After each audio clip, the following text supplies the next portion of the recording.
도쿄가 발칵 뒤집혔습니다. 2026년 7월 1일 새벽, 일본 경제산업성에 비상이 걸렸습니다. 한국이 세계 수출 4위에 올랐습니다. 그리고 일본은 8위였습니다. 독일, 중국, 미국, 그리고 한국. 그 다음이 일본이 아니었습니다. 네덜란드, 프랑스, 이탈리아를 지나야 겨우 일본이 나왔습니다. 1965년 일본 GDP가 한국의 11배였습니다. 우리가 무상 3억 달러를 줘서 포항제철을 세워준 나라였습니다. 그 나라가 지금 일본보다 수출을 더 많이 합니다. 월간 수출 1022억 달러. 사상 최초로 1000억 달러를 돌파한 그 나라가 세계에서 네 번째로 이 기록을 쓴 나라가 한국이었습니다. 그 충격적인 전말을 지금 공개합니다. 안녕하세요. 감동라이프입니다. 오늘도 찾아와 주셔서 감사합니다. 시작하기 전에 구독과 좋아요를 눌러주시면 큰 힘이 됩니다.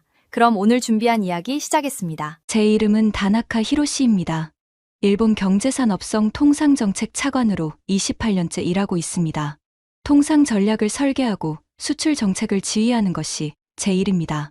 28년 동안 저는 한 가지를 당연하게 여겨왔습니다. 일본이 앞서고 한국이 따라오는 것. 기술도, 자본도, 브랜드도 일본이 먼저였습니다. 1965년 한일협정 때 우리가 무상 3억 달러를 줬습니다. 그 돈으로 포항제철이 세워지고 경부고속도로가 깔렸습니다. 우리가 기초를 만들어준 나라라는 생각이 28년 동안 제 머릿속에 자리 잡고 있었습니다. 한국이 성장하는 것을 봤지만 우리를 앞선다는 생각은 해본 적이 없었습니다. 단 한 번도.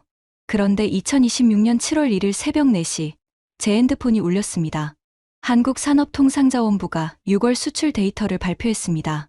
화면을 보는 순간 저는 완전히 잠이 깼습니다. 1022억 달러. 사상 최초로 월간 수출 1000억 달러를 돌파한 숫자였습니다. 세계에서 독일, 중국, 미국에 이어 네 번째로 달성한 기록이었습니다. 그리고 같은 달 일본의 월간 수출은 그 절반에도 미치지 못했습니다. 세계 수출 순위표에서 한국은 4위, 일본은 8위. 저는 화면을 2번 확인했습니다. 숫자가 바뀌지 않았습니다. 이것이 현실이었습니다. 총리실에서 연락이 왔습니다. 48시간 안에 보고서를 올려라. 어떻게 한국이 4위가 됐고 일본이 8위가 됐는가? 우리가 무엇을 놓쳤는가?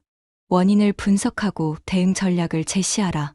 28년 경력에서 가장 쓰기 힘든 보고서가 시작됐습니다. 한국을 따라오는 나라라고 생각했던 사람이 한국이 우리를 사계단이나 앞질렀다는 보고서를 총리에게 올려야 했습니다. 저는 그 밤 처음으로 생각했습니다. 내가 무언가를 잘못 보고 있었던 것은 아닐까. 경제산업성 7층 회의실은 새벽부터 조용히 사람들이 모여들었습니다. 창밖으로 도쿄 스카이트리의 불빛이 보였습니다. 저는 데이터를 펼치며 생각했습니다. 분명히 설명이 있을 것이다. 반도체 버블이거나 일시적 특수이거나 환율 효과이거나. 28년 경력이 그렇게 말했습니다. 이 숫자는 반드시 설명이 된다. 그 설명을 찾으면 보고서를 쓸 수 있다. 그렇게 생각하며 앉아 있었습니다. 적어도 그날 아침 경제산업성 내부 강경파 국장 스즈키 타케시가 들어오기 전까지는. 스즈키가 두꺼운 파일을 테이블에 올려놓고 손가락으로 탁탁 두드리며 말했습니다. 차관님, 이건 버블입니다. 설명이 됩니다. 반도체 AI 특수가 만든 착시입니다. 그는 2000년대 일본 수출 전성기 데이터를 한 장씩 넘겼습니다. 그 시절 일본 자동차, 전자, 철강이 세계를 호령하던 수치들이었습니다. 자신감이 넘쳤습니다. 저는 그 파일을 바라보다가 창밖으로 시선을 돌렸습니다. 그때 경제분석관 김유나가 조용히 문을 열고 들어왔습니다. 한국계 일본인 박사였습니다. 그녀가 노트북을 열며 말했습니다. 차관님, 스즈키 부장님 말씀 전에 먼저 보셔야 할 숫자가 있습니다. 저는 그 눈빛에서 뭔가 다른 것을 느꼈습니다. 미리 말씀드리겠습니다. 48시간 뒤, 저는 28년 동안 단 한 번도 쓴 적 없는 문장을 보고서에 적었습니다. 일본은 한국을 만들었다고 생각했습니다. 그런데 한국은 그 재료로 일본을 앞질렀습니다. 그 문장에 이르기까지의 이야기를 지금부터 말씀드리겠습니다. 스즈키가 파일을 테이블 위에 펼쳤습니다. 2000년대 일본 수출 전성기 데이터였습니다. 자동차, 전자, 철강, 조선. 그 시절 일본이 세계 2위 경제 대국으로 군림하던 시기의 숫자들이었습니다. 그는 손가락으로 파일을 탁탁 두드리며 말했습니다. 차관님, 순서대로 봅시다. 첫 번째입니다. 한국 수출의 절반이 반도체입니다. 저는 데이터를 들여다봤습니다. 틀린 말이 아니었습니다. 6월 수출 1022억 달러 중 반도체가 448억 달러였습니다. 전체의 44%였습니다. 반도체 하나에 의존하는 구조는 취약합니다. 스즈키가 계속했습니다. AI 붐이 꺼지면 어떻게 됩니까? 사이클 산업이에요. 2000년대 닷컴 버블 때 반도체가 폭락한 걸 기억하십니까? 한국은 지금 그 상황을 반복하고 있습니다. 구조적 강자가 아니라 사이클 수혜자입니다. 그는 파일을 한 장 더 넘겼습니다. 반도체 업황 사이클 그래프였습니다. 고점과 저점이 반복되는 파형이 화면에 떴습니다. 일본은 자동차, 전자, 소재, 부품, 장비가 균형 잡혀 있습니다. 한국은 반도체라는 외발 자전거입니다. 두 번째입니다. 스즈키가 파일을 탁 쳤습니다. 일본은 소재 부품 장비에서 여전히 압도적입니다. 한국이 반도체를 만들 수 있는 건 일본의 소재와 장비 덕분입니다. 불화수소, 포토레지스트, 에칭가스. 2019년 우리가 수출 규제를 했을 때 한국 반도체가 어떻게 됐는지 기억하십니까? 흔들렸습니다. 공급망의 핵심을 우리가 쥐고 있다는 뜻입니다. 저는 그 말도 반박하기 어려웠습니다. 2019년 수출 규제는 실제로 있었고 한국이 상당히 고전했습니다. 세 번째, 스즈키가 목소리를 높였습니다. 1965년 이야기를 해야 합니다. 우리가 무상 3억 달러를 줬습니다. 그 돈으로 포항제철이 세워졌습니다. 한국 산업화의 출발이 우리 자금이었습니다. 그 기초 위에서 성장한 거예요. 뿌리가 일본입니다. 한국이 4위에 올랐다고 해서 일본이 뒤처진 것처럼 보도되는 건 본질을 왜곡하는 겁니다. 스즈키가 파일을 닫았습니다. 결론이 난 것처럼 보였습니다. 저는 그 말들을 들으며 이상한 감각을 느꼈습니다. 스즈키의 논리는 하나도 틀리지 않았습니다. 28년 동안 제가 해온 생각과 정확히 같았습니다. 반도체 의존, 소재 부품 우위, 1965년 뿌리. 저도 같은 말을 해왔습니다. 그런데 왜인지 오늘은 그 논리가 완결된 것처럼 들리지 않았습니다. 뭔가가 빠진 느낌이었습니다. 저는 김유나를 바라봤습니다. 스즈키 부장님. 김유나가 조용히 말했습니다. 한 가지만 먼저 확인하겠습니다. 반도체 수출이 200% 폭증했다고 하셨는데 그게 왜 200%가 됐는지를 먼저 봐야 합니다. 스즈키가 파일을 다시 집어들었습니다. AI 수요 특수 아닙니까? 그러니까 버블이라는 거예요. 김유나가 고개를 저었습니다. 아닙니다. AI 수요가 생긴 건 맞습니다. 그런데 그 수요를 받을 수 있는 나라가 몇 개나 됩니까? 스즈키가 잠깐 멈췄습니다. 저는 그 질문이 핵심을 찌른다는 걸 알았습니다. AI 수요는 갑자기 생겼습니다. 그런데 그 수요를 채울 수 있는 나라는 아무 데나 있지 않았습니다. HBM, 고대역폭 메모리. 그것을 만들 수 있는 나라가 한국이었습니다.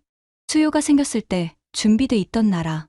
저는 그 생각이 머릿속을 스치는 순간 처음으로 스즈키의 논리에서 빠진 것이 보이기 시작했습니다. 버블인지 아닌지보다 더 중요한 질문이 있었습니다. 왜 하필 한국이었는가? 1라운드 시작하겠습니다. 김유나가 노트북을 열며 말했습니다. 스즈키가 파일을 손에 쥔 채 바라봤습니다. 저도 화면을 바라봤습니다. 그때까지 저는 스즈키의 논리가 맞을 거라고 생각하고 있었습니다. 그 생각이 바뀌기까지 오래 걸리지 않았습니다. 저는 잠깐 창밖을 바라봤습니다. 도쿄의 새벽이 밝아오고 있었습니다. 스카이트리 불빛이 조금씩 흐려지고 있었습니다. 저는 커피를 한 모금 마시며 생각했습니다. 스즈키의 논리가 맞는다면 이 보고서는 쉽게 쓸 수 있었습니다. 반도체 버블, 일시적 특수, 일본의 구조적 강점은 여전하다. 총리실에 올리기 좋은 결론이었습니다. 그런데 김유나가 열려는 화면이 그 결론을 흔들 것 같았습니다. 저는 그 예감을 애써 누르며 화면을 바라봤습니다. 스즈키 팀의 젊은 분석관이 회의실 구석에서 노트북을 열고 있었습니다. 스즈키를 바라보지 않고 화면만 들여다보고 있었습니다. 저는 그것을 알아챘습니다. 아직 아무 말도 하지 않은 사람이었습니다. 그런데 그 사람이 어느 순간 말을 할 것이라는 걸 저는 28년 경력으로 알고 있었습니다. 데이터가 그를 움직이고 있었습니다. 스즈키 부장. 저는 말했습니다. 당신이 말한 세 가지. 반도체 의존, 소재 부품 우위, 1965년 뿌리. 전부 28년 동안 내가 해온 말입니다. 그런데 김유나가 열려는 화면에 그 세 가지가 반박된다면 어떻게 하겠습니까? 스즈키가 파일을 손에 쥔 채 말했습니다. 반박될 게 없습니다. 데이터가 말합니다. 저는 고개를 끄덕였습니다. 맞습니다. 데이터가 말합니다. 그래서 들어봅시다. 스즈키가 파일을 내려놓지 않았습니다. 하지만 탁 치지도 않았습니다. 그것이 이 회의에서 처음 있는 변화였습니다. 1라운드입니다. 김유나가 화면을 열었습니다. 반도체 버블론부터 보겠습니다. 화면에 숫자가 떴습니다. HBM, 고대역폭 메모리 공급사 현황이었습니다. 스즈키 부장님, AI 수요가 버블이라고 하셨는데 그 버블을 누가 채우고 있는지부터 보겠습니다. 엔비디아 GPU 하나에 HBM이 몇 개 들어가는지 아십니까? 스즈키가 파일을 뒤적였습니다. 메모리 아닙니까? 김유나가 고개를 저었습니다. HBM은 일반 메모리가 아닙니다. 만들 수 있는 회사가 전 세계에 세 곳입니다. SK하이닉스, 삼성전자, 마이크론. 그중 AI 서버용 HBM 공급의 절반 이상이 SK하이닉스에서 나옵니다. 스즈키가 말했습니다. AI가 꺼지면 HBM도 끝납니다. 김유나가 고개를 끄덕였습니다. 맞습니다. AI가 꺼지면 HBM 수요도 줄어듭니다. 그런데 스즈키 부장님, AI가 꺼질 것 같습니까? 스즈키가 대답을 준비하는 사이 김유나가 계속했습니다. 젠슨 황 엔비디아 CEO가 지난달 직접 한 말이 있습니다. SK 없이는 오늘의 AI 산업이 이만큼 성장하지 못했을 겁니다. 버블을 만드는 사람이 그 버블의 핵심을 SK라고 부르고 있습니다.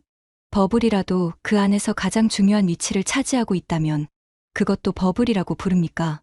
스즈키가 파일을 탁 치려다 멈췄습니다. 저는 그 멈춤을 바라봤습니다. 첫 번째 균열이었습니다. 반도체 외 품목은 어떻습니까? 스즈키가 다른 각도로 반박했습니다. 반도체가 전체를 끌어올린 착시 아닙니까? 김유나가 다음 화면을 열었습니다. 20대 주력 수출 품목 중 18개가 증가했습니다.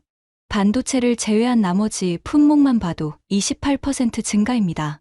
화장품, 바이오헬스, 농수산식품, 일반기계.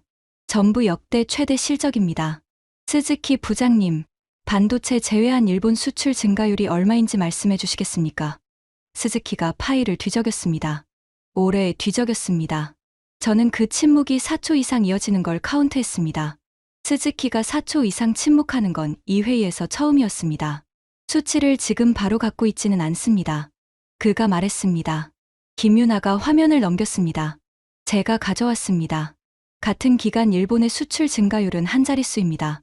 한국이 70% 증가할 때 일본은 한 자릿수였습니다.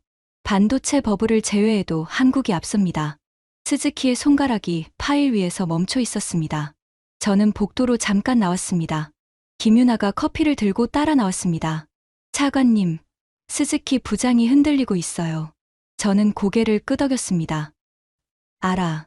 그런데 아직 소재 부품 이야기가 남아있어.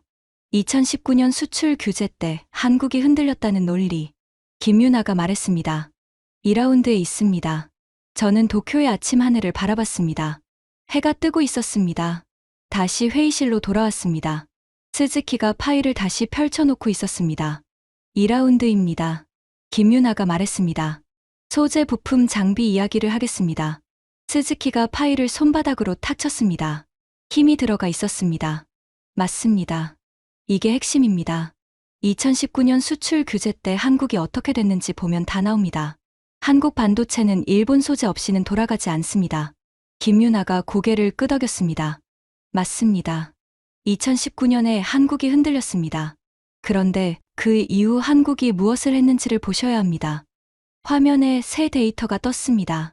한국 소재 부품 장비 국산화율 변화 추이였습니다. 2019년 이후 5년간 핵심 소재 국산화율이 큰 폭으로 올랐습니다. 불화수소, 포토레지스트, 에칭가스. 2019년에 일본 의존도가 90% 이상이었던 품목들이 2024년에는 절반 수준으로 내려가 있었습니다. 김유나가 말했습니다. 스즈키 부장님, 2019년 수출 규제가 한국에게 무엇을 줬는지 아십니까? 위기를 줬습니다. 그런데 동시에 이유를 줬습니다. 우리가 직접 만들어야 한다는 이유를요. 스즈키의 파일 탁 치는 손이 또 멈췄습니다. 두 번째였습니다. 분석관이 구석에서 처음으로 입을 열었습니다. 스즈키 부장님, 저도 한 가지 말씀드리겠습니다. 2019년 수출 규제가 한국을 흔들기는 했는데 결과적으로는 한국 소재 산업을 키우는 계기가 됐습니다. 우리가 준 위기가 우리의 레버리지를 줄이는 방향으로 작동했습니다. 스즈키가 그를 바라봤습니다. 이번엔 날카롭게 바라보지 않았습니다. 그냥 들었습니다. 스즈키 부장님, 한 가지만 더 확인하겠습니다. 김유나가 말했습니다. 2019년 수출 규제 이후 한국이 일본산 소재를 대체하기 위해 투자한 금액이 얼마인지 아십니까? 스즈키가 대답하지 않았습니다. 5년간 수십조 원입니다. 그 투자가 지금 결실을 맺고 있습니다. 우리가 규제를 했고 한국이 그것을 이유로 삼았고 결과적으로 우리의 레버리지가 줄었습니다.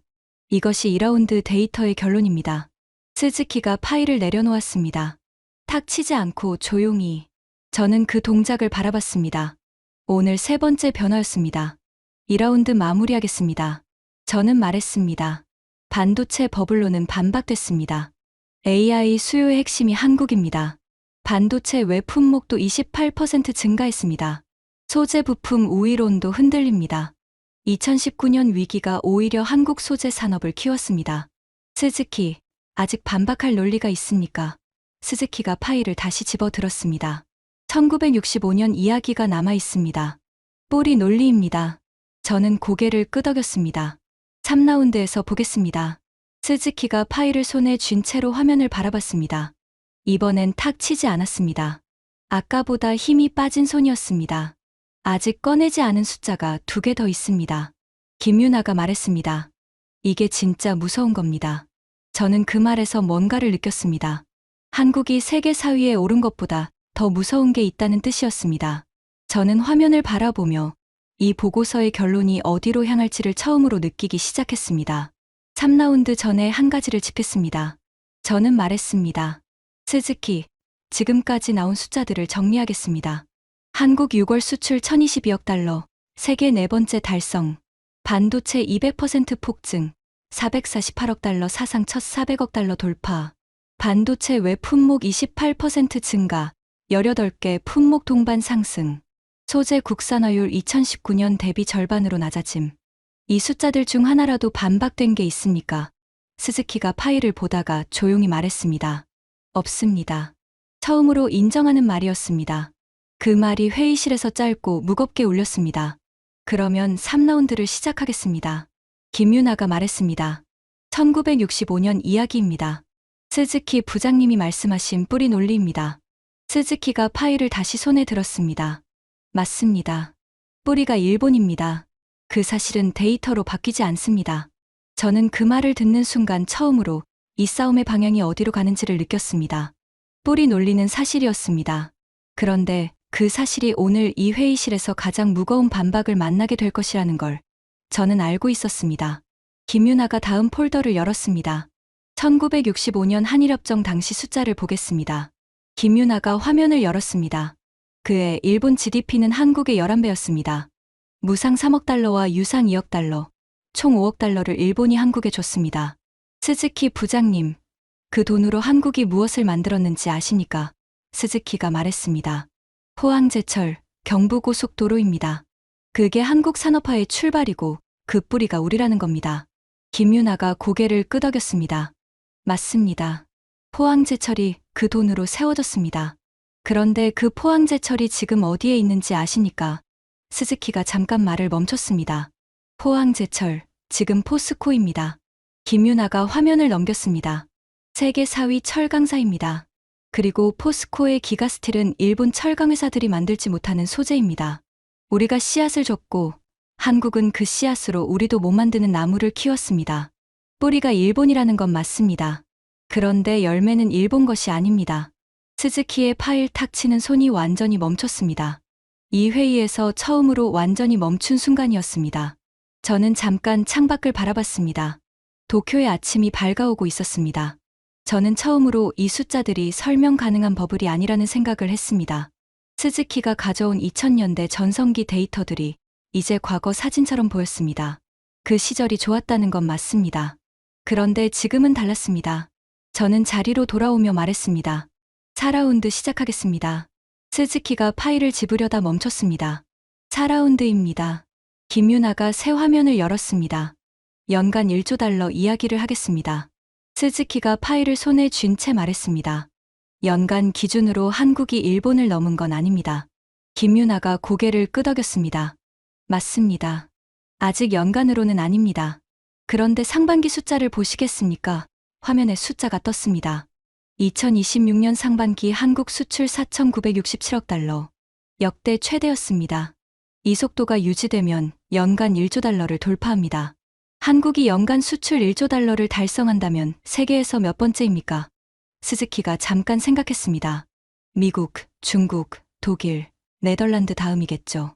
김유나가 고개를 저었습니다. 일본은요? 스즈키가 멈췄습니다. 저도 멈췄습니다. 일본이 연간 수출 1조 달러를 달성한 건 2012년이었습니다.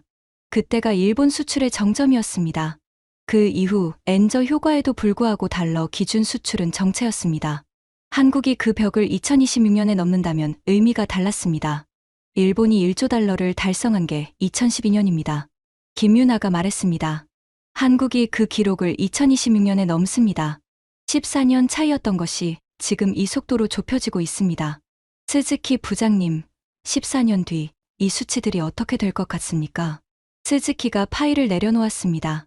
탁 치지 않고 조용히. 저는 그 동작을 바라봤습니다. 세 번째였습니다.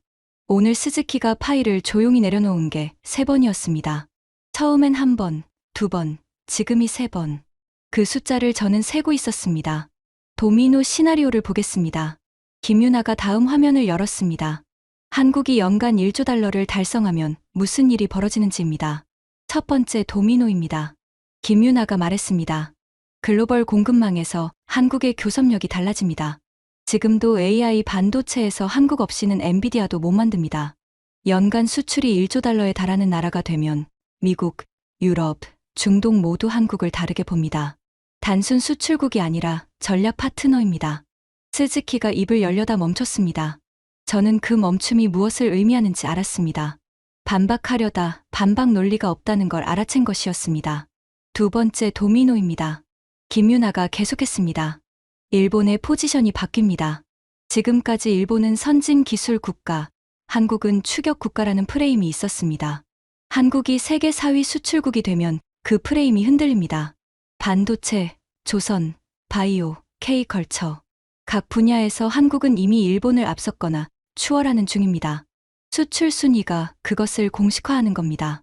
스즈키 팀의 분석관이 다시 입을 열었습니다. 스즈키 부장님, 이건 단순히 반도체 하나의 이야기가 아닙니다. 구조적 전환입니다. 스즈키가 창밖을 바라봤습니다. 도쿄의 아침이 완전히 밝아 있었습니다. 저도 창밖을 바라봤습니다. 이 회의실에서 28년 동안의 생각이 흔들리고 있었습니다.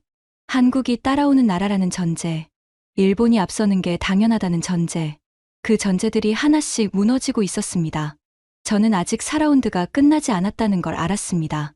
그런데 이미 회의실의 공기가 달라져 있었습니다. 마지막으로 한 가지만 더 드리겠습니다. 김유나가 말했습니다.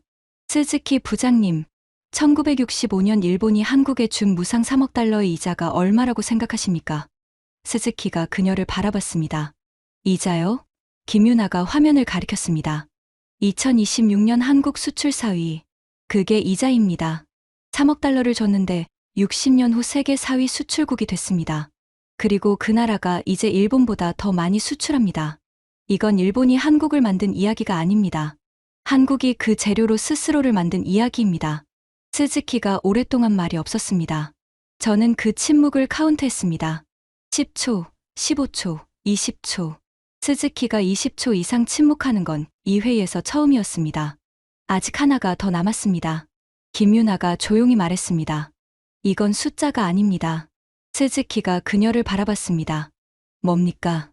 김유나가 다른 폴더를 열었습니다. 사람입니다. 스즈키가 파일을 내려놓았습니다. 완전히. 저는 잠깐 창가로 걸어갔습니다. 도쿄의 아침 햇살이 유리창에 부서지고 있었습니다. 저는 그 빛을 바라보며 28년 경력에서 처음으로 다른 질문을 해봤습니다. 우리가 한국을 만들었다는 게 사실이라면 왜 그 한국이 우리보다 앞서 있는가? 그 답이 뿌리에 있지 않다는 걸 저는 이 아침에 처음으로 느꼈습니다. 뿌리가 무엇이든 지금 열매가 어디에 달려 있는지가 더 중요했습니다. 그리고 그 열매는 지금 한국에 달려 있었습니다. 차관님. 스즈키가 창가로 다가왔습니다. 저는 그를 바라봤습니다. 제가 틀렸을 수 있다고 생각하기 시작했습니다. 그 말이 이 회의실에서 가장 무거운 말이었습니다. 28년 동안 경제산업성에서 일본 우위를 논리로 쌓아온 사람이 처음으로 한 말이었습니다. 저는 아무 말도 하지 않았습니다. 김유나가 화면을 바꿨습니다. 마지막 파일이었습니다. 스즈키 부장님, 숫자 이야기는 끝났습니다. 김유나가 말했습니다. 이제 그 숫자 뒤에 있는 사람 이야기를 하겠습니다. 스즈키가 자리로 돌아와 앉았습니다. 파일을 짚지 않은 채로. 저도 자리로 돌아왔습니다. 회의실이 조용해졌습니다. 이 조용함이 무엇을 향해 가는지를 저는 알고 있었습니다. 그리고 그 끝이 쉽지 않을 것이라는 것도.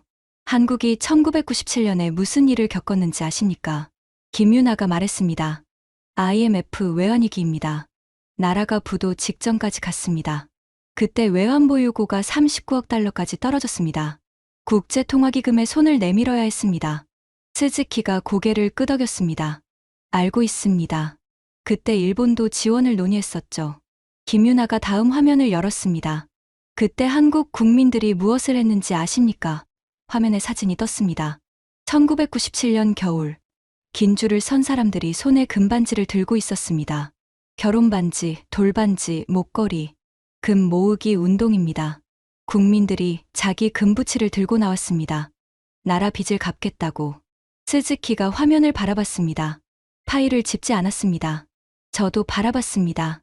그 사진 속 사람들이 지금 1조 달러 수출을 앞둔 나라의 부모 세대였습니다. 나라가 흔들릴 때 반지를 빼서 내놓은 사람들.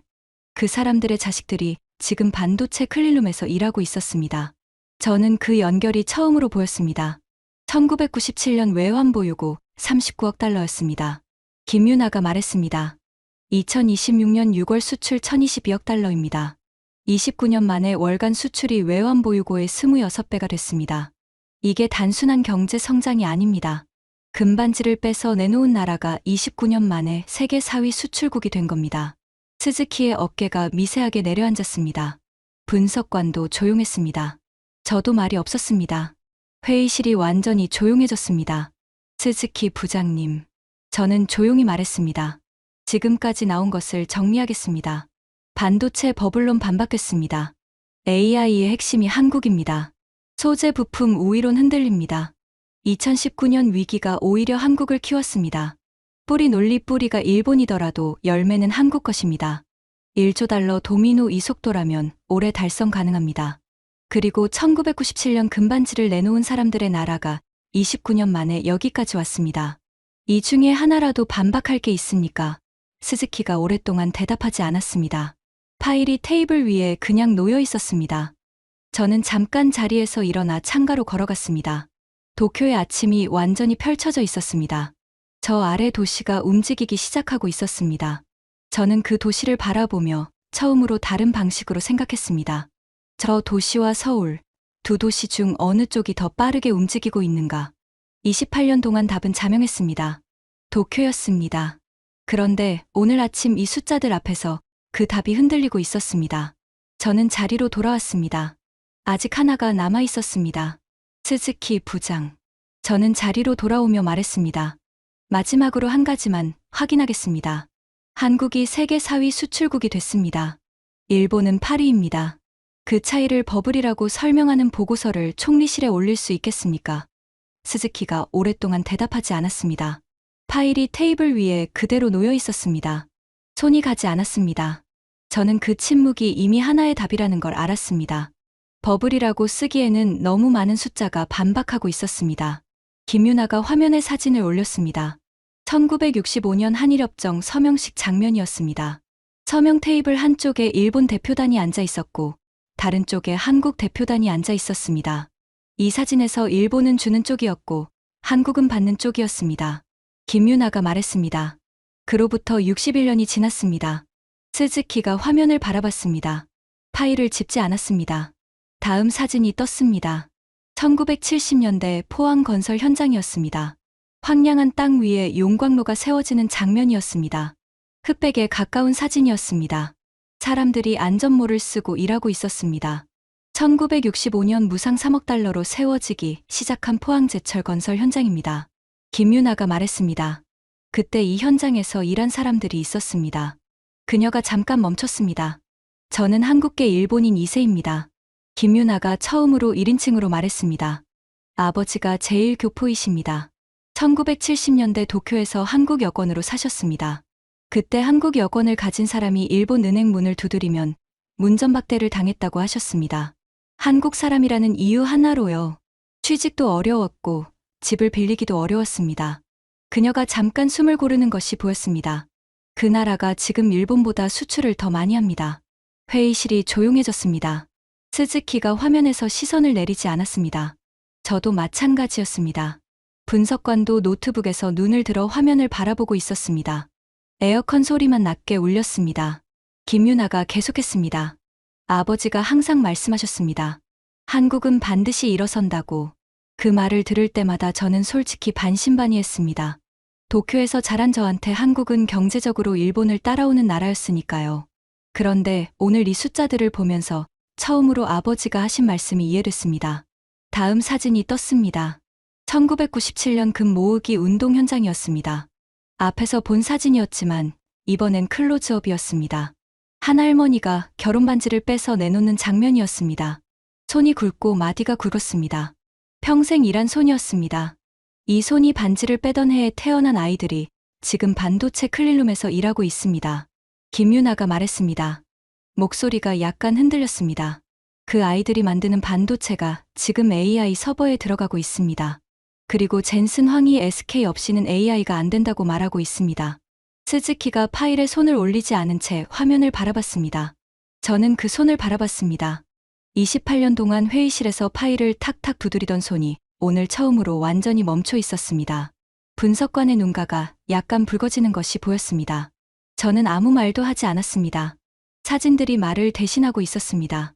저는 한국계 일본인입니다. 김유나가 마지막으로 말했습니다. 이 나라를 사랑합니다. 동시에 저 나라도 사랑합니다. 그래서 더 솔직하게 말씀드릴 수 있습니다.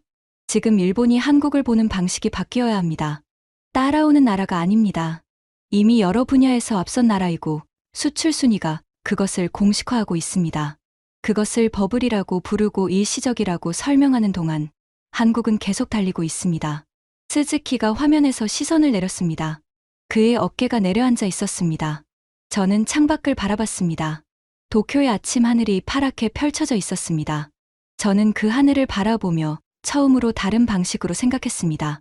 1970년대 도쿄에서 한국 여권으로 문전박대를 당하던 사람들의 자식들이 지금 반도체를 만들고 있습니다. 1997년 금반지를 빼서 내놓은 할머니의 손주들이 지금 AI 서버용 메모리를 만들고 있습니다. 그 연결이 오늘 이 숫자들에 들어 있었습니다. 저는 28년 동안 그 연결을 본 적이 없었습니다. 오늘 처음으로 봤습니다. 분석관이 조용히 말했습니다. 차관님, 저도 한 가지 말씀드리겠습니다. 오늘 회의 전에 저는 스즈키 부장님과 같은 생각이었습니다. 반도체 버블, 일시적 특수라고. 그런데 지금은 다르게 생각합니다. 이건 사이클이 아닙니다. 이 나라가 선택한 방향의 결과입니다. 스즈키가 그를 바라봤습니다. 이번엔 날카롭게 바라보지 않았습니다. 맞습니다. 스즈키가 조용히 말했습니다. 그 두 글자가 이 회의에서 가장 무거운 말이었습니다. 김유나가 저를 바라봤습니다. 그녀의 눈가가 아직 붉었습니다. 저는 고개를 끄덕였습니다. 김유나, 아버지께 전화해도 됩니다. 오늘 좋은 일 있었다고요. 그녀가 잠깐 멈추더니 고개를 끄덕였습니다. 네, 전화할게요. 아버지가 맞으셨다고요. 그녀의 목소리가 약간 떨렸습니다. 저는 창밖을 바라봤습니다. 도쿄의 하늘이 맑았습니다. 스즈키가 2분 동안 말이 없었습니다. 파일이 테이블 위에 그대로 놓여 있었습니다. 회의실에는 에어컨 소리만 낮게 울렸습니다. 저는 기다렸습니다. 김유나도 기다렸습니다. 분석관도 마찬가지였습니다. 이 침묵을 먼저 깨서는 안 됐습니다. 스즈키 스스로 깨야 했습니다. 28년 동안 쌓아온 논리가 무너지는 사람에게는 스스로 결론에 도달할 시간이 필요했습니다. 분석관이 먼저 입을 열었습니다. 스즈키 부장님. 스즈키가 그를 바라봤습니다. 저는 보고서를 따로 쓰겠습니다. 이건 반도체 버블이 아닙니다. 구조적 전환입니다. 그렇게 올리겠습니다. 스즈키가 아무 말도 하지 않았습니다. 반박하지도 않았습니다. 그것이 이 회의에서 처음 있는 일이었습니다. 스즈키가 천천히 파일을 집어들었습니다. 그리고 조용히 닫았습니다. 다나카 차관님, 그가 말했습니다. 목소리가 아까와 달랐습니다. 내가 틀렸습니다. 그 말이 회의실 안에서 조용히 울렸습니다. 반도체 버블이라고 설명하고 싶었습니다. 그게 보고서 쓰기 편한 결론이었으니까요. 그런데 오늘 나온 숫자들이 그 결론을 쓰지 못하게 합니다. 저는 아무 말도 하지 않았습니다. 저는 보고서 결론을 열었습니다. 타이핑하기 시작했습니다. 2026년 한국 수출 세계 4위 진입, 구조적 요인 분석 및 일본 대응 전략 검토. 첫 줄 결론을 썼습니다. 한국 수출 1022억 달러 달성은 반도체 단품 특수가 아닌 복수 산업 동반 성장의 결과임. 구조적 경쟁력 확보 단계 진입으로 판단. 일본의 대응 전략 전면 재검토 필요. 그리고 마지막 줄을 썼습니다. 일본은 한국을 만들었다고 생각했습니다. 그런데 한국은 그 재료로 일본을 앞질렀습니다. 스즈키가 화면을 읽었습니다. 마지막 줄은 보고서 문체가 아닙니다. 저는 고개를 끄덕였습니다. 맞습니다. 그런데 틀린 말도 아닙니다. 스즈키가 잠시 생각하더니 말했습니다. 남겨두십시오. 스즈키가 자리에서 일어났습니다. 파일을 들고 나가다가 문 앞에서 멈췄습니다. 돌아보며 말했습니다. 다나카, 이번 보고서 제목이 뭡니까? 저는 화면을 보며 말했습니다. 한국 수출 세계 4위 진입, 일본의 선택. 스즈키가 고개를 끄덕이며 회의실을 나갔습니다.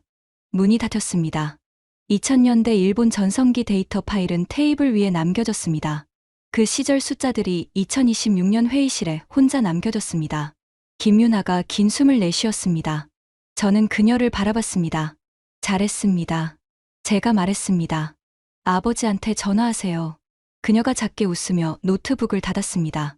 저는 보고서 저장 버튼을 눌렀습니다.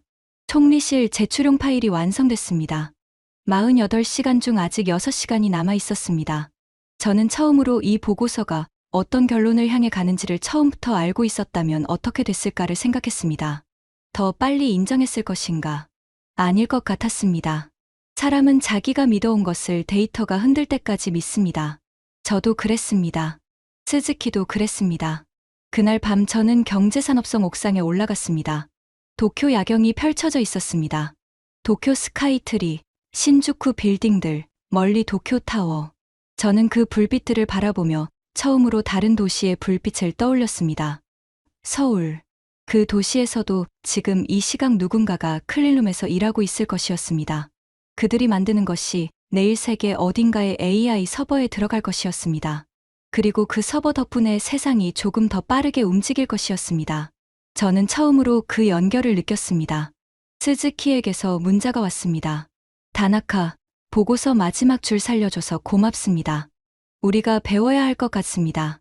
저는 그 문자를 읽고 폰을 내려놓았습니다. 도쿄의 밤하늘을 바라봤습니다. 별이 보이지 않는 도시의 하늘이었지만 오늘은 어딘가에서 빛이 오는 것 같았습니다. 김유나에게서 문자가 왔습니다. 차관님, 아버지께 전화했어요. 한국이 일본보다 수출을 더 많이 한다고 했더니 한참 아무 말씀이 없으셨어요. 그러다가 이렇게 말씀하셨어요. 그래, 내가 알고 있었다. 저는 그 문자를 읽고 폰을 내려놓았습니다. 1970년대 도쿄에서 한국 여권으로 은행 문전박대를 당하던 사람이 50년 뒤 딸로부터 그 나라가 일본을 앞질렀다는 소식을 들었습니다. 그리고 대답했습니다. 내가 알고 있었다. 그 말이 무겁게 그리고 따뜻하게 가슴에 앉았습니다. 저는 옥상에서 내려와 사무실로 돌아왔습니다. 보고서 화면이 켜져 있었습니다. 마지막 줄이 보였습니다. 일본은 한국을 만들었다고 생각했습니다. 그런데 한국은 그 재료로 일본을 앞질렀습니다. 저는 그 문장을 다시 읽었습니다. 28년 경력에서 처음으로 쓴 종류의 문장이었습니다. 경제 보고서에 들어갈 문체가 아니었습니다. 그런데 스즈키도 남겨두라고 했습니다. 사실이기 때문이었습니다. 저는 저장 버튼을 한 번 더 눌렀습니다. 확인하는 의미였습니다. 다음 날 아침 총리실에서 회신이 왔습니다. 보고서 수신 확인. 그리고 짧은 메모가 하나 붙어 있었습니다. 마지막 줄이 인상적이었습니다. 가기에서 논의하겠습니다. 저는 그 메모를 읽으며 처음으로 웃었습니다. 총리실도 알고 있었던 것입니다. 숫자가 이미 말하고 있었습니다. 이제 일본이 선택할 차례였습니다. 저는 회의실 문을 나서며 테이블 위에 남겨진 파일을 바라봤습니다. 스즈키가 두고 간 2000년대 일본 전성기 데이터였습니다. 저는 그 파일을 집어들었습니다. 첫 장을 펼쳤습니다. 2003년 일본 수출 4,727억 달러. 그때 한국은 1,938억 달러였습니다. 2.4배 차이였습니다. 저는 그 숫자를 바라보며 생각했습니다. 20년이 지났습니다. 2003년 파일 속 숫자들이 지금 이 회의실에서 무엇을 말하고 있는가? 그리고 20년 뒤 2026년 파일은 어떤 숫자를 담고 있는가? 저는 파일을 닫았습니다. 그리고 책상 서랍에 넣었습니다. 버리지 않았습니다. 과거는 기록이었습니다. 다만 과거가 현재를 설명해 줄 수는 없었습니다. 저는 사무실을 나서면서 한 가지를 생각했습니다. 48시간 전 핸드폰이 울렸을 때 저는 버블이라는 설명을 찾으러 갔습니다. 그런데 48시간 뒤 제가 쓴 보고서에는 버블이라는 단어가 한 번도 등장하지 않았습니다. 그 대신 구조적 전환이라는 단어가 들어갔습니다. 그리고 마지막에 보고서 문체가 아닌 문장이 하나 들어갔습니다. 일본은 한국을 만들었다고 생각했습니다. 그런데 한국은 그 재료로 일본을 앞질렀습니다. 저는 그 문장을 쓴 경제산업성 차관이 28년 만에 처음으로 틀렸다는 것을 인정한 사람이라는 것을 알았습니다. 그리고 그 인정이 나쁘지 않았습니다. 저는 그날 밤 보고서를 처음부터 다시 읽었습니다. 숫자들을 다시 읽으면서 처음과 다른 것을 느꼈습니다. 처음 읽을 때는 한국이 사위가 됐다는 사실이 충격이었습니다. 다시 읽을 때는 그 숫자 뒤에 있는 사람들이 보였습니다. 1970년대 포항 건설 현장에서 안전모를 쓰고 일했던 사람들, 1997년 금반지를 내놓은 사람들, 2019년 수출 규제 이후 연구소에서 밤을 새운 엔지니어들, 그 사람들이 만든 숫자였습니다. 보고서가 달리 보였습니다. 귀국하는 비행기 아니라 경제산업성 옥상에서 서울을 바라보던 그 밤이 제28년 경력에서 가장 긴 밤이었습니다. 도쿄의 불빛들이 아래로 펼쳐져 있었습니다. 스카이트리, 신주쿠, 도쿄타워. 저는 그 불빛들을 바라보며 처음으로 다른 도시의 불빛을 상상했습니다. 서울, 한강변의 불빛들. 그 도시 어딘가의 클린룸에서 지금 이 시각 누군가가 반도체를 만들고 있을 것이었습니다. 1997년 금반지를 내놓은 할머니의 손주들이었습니다. 그들이 만드는 것이 세상을 움직이고 있었습니다. 저는 28년 동안 통상 전략을 세우면서 한 번도 해보지 않은 질문을 했습니다. 우리가 한국을 만들었다는 게 사실이라면 그 한국이 지금 우리보다 앞서 있다는 건 무엇을 의미하는가? 답은 하나였습니다. 우리가 만든 게 아니었습니다. 우리 자금과 기술이 출발점이 됐을 뿐, 거기서부터는 그들이 스스로 만들었습니다. 그리고 스스로 만든 것이 우리가 만든 것을 앞질렀습니다. 그것이 1965년에서 2026년까지 61년의 이야기였습니다. 저는 다음날 아침 총리실에 보고서를 올리며 마지막으로 그 문장을 다시 읽었습니다. 일본은 한국을 만들었다고 생각했습니다. 그런데 한국은 그 재료로 일본을 앞질렀습니다. 28년 경력에서 처음으로 쓴 종류의 문장이었습니다. 경제 보고서 문체가 아니었습니다. 그런데 스즈키도, 총리실도, 저도 그것이 사실이라는 걸 알았습니다. 사실 앞에서 문체는 부차적이었습니다. 김유나가 보내온 마지막 문자를 다시 읽었습니다. 아버지가 말씀하셨어요. 내가 알고 있었다. 1970년대 도쿄에서 한국 여권으로 문전박대를 당하면서도 한국은 반드시 일어선다고 믿었던 사람. 그 사람의 믿음이 틀리지 않았다는 것을 딸이 경제산업성 회의실에서 증명했습니다. 그리고 그 증명을 일본의 차관이 보고서에 적었습니다. 저는 그 연결이 처음으로 아름답게 느껴졌습니다. 대한민국은 지금 이 순간에도 멈추지 않고 있습니다. 1965년 무상 3억 달러를 받아 포항제철을 세우던 나라가, 1997년 금반지를 빼서 나라 빚을 갚던 나라가 2026년 세계 수출 4위에 올랐습니다. 사상 최초 월간 1,000억 달러, 세계 네 번째, 반도체 200% 폭증, 연간 1조 달러 임박. 일본은 한국을 만들었다고 생각했습니다. 그런데 한국은 그 재료로 일본을 앞질렀습니다. 이 이야기를 주변의 소중한 분들께 꼭 전해 주십시오.